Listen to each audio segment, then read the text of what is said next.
if some of you guys were afraid about COVID, look how he injects the fear of cyber attack and other things in his method of marketing. So press play.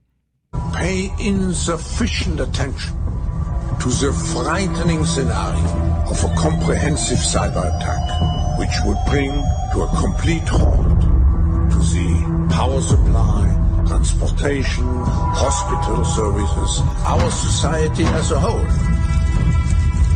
The COVID-19 crisis would be seen in this respect as a small disturbance in comparison to a major cyber attack.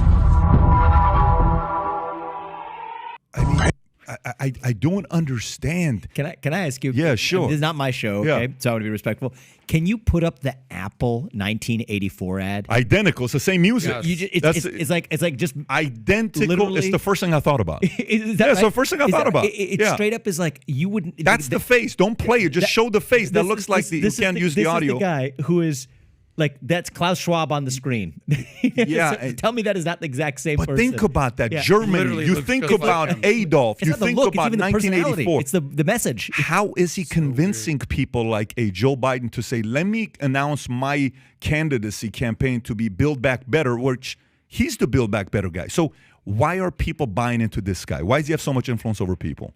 So the answer comes down to money, actually. So it comes down to money. But he doesn't have money. He Well, gets he doesn't money. have money. No. It's not even this man. I mean, I gotta tell you something. I was asked by the Wall Street Journal to review a book that he wrote, in like early 2020 or 2021, Right. a couple years ago.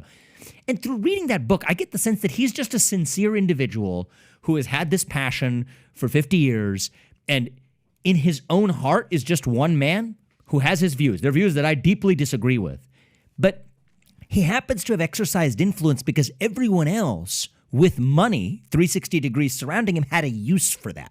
Okay? Larry Fink is on the board of the World Economic Forum of Davos. Klaus Schwab doesn't have money, or not in a seriously large-scale way. Larry Fink controls 8 to 10 trillion dollars under the purview of one man. That's probably the largest. He was.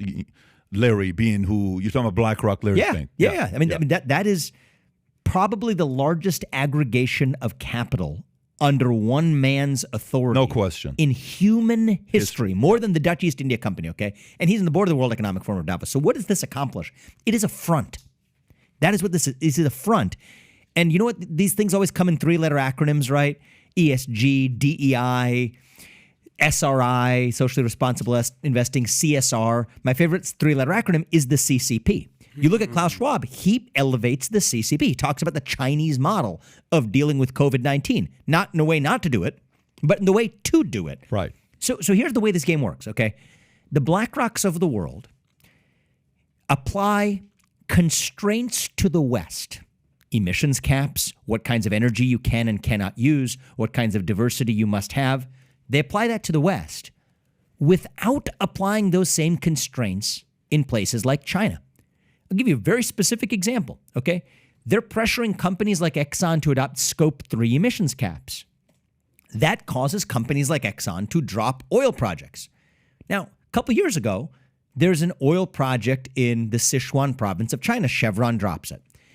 You might wonder, hey, maybe this is part of the fight against global climate change. Maybe that project isn't proceeding. You'd be wrong.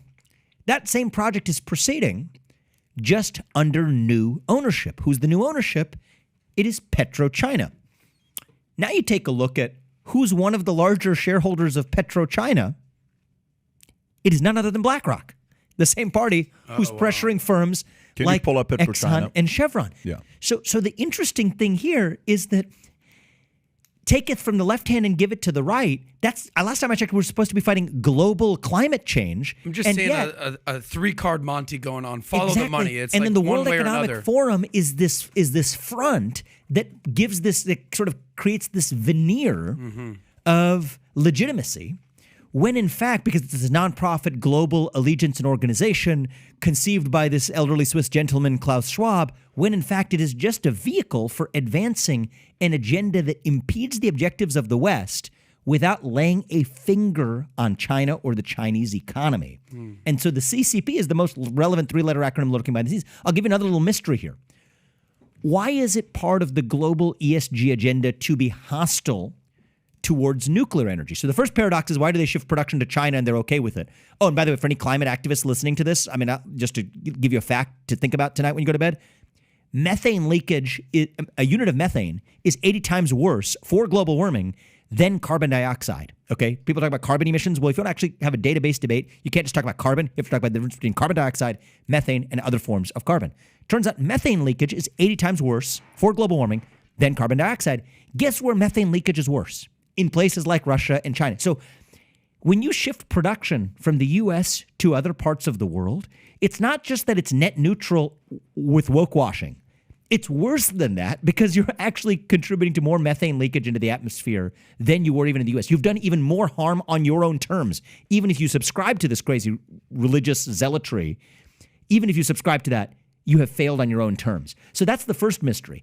Now I'll give you a second mystery, and then you see the conclusion. The second mystery is, why are they hostile to nuclear energy? Because you would think if you were opposed to all this carbon emission stuff, you would be embracing the greatest form of carbon-free, large-scale, reliable energy production known to mankind, that is nuclear energy. And yet, ESG funds, like Vanguard's ESG fund, systematically, by rule, exclude nuclear energy.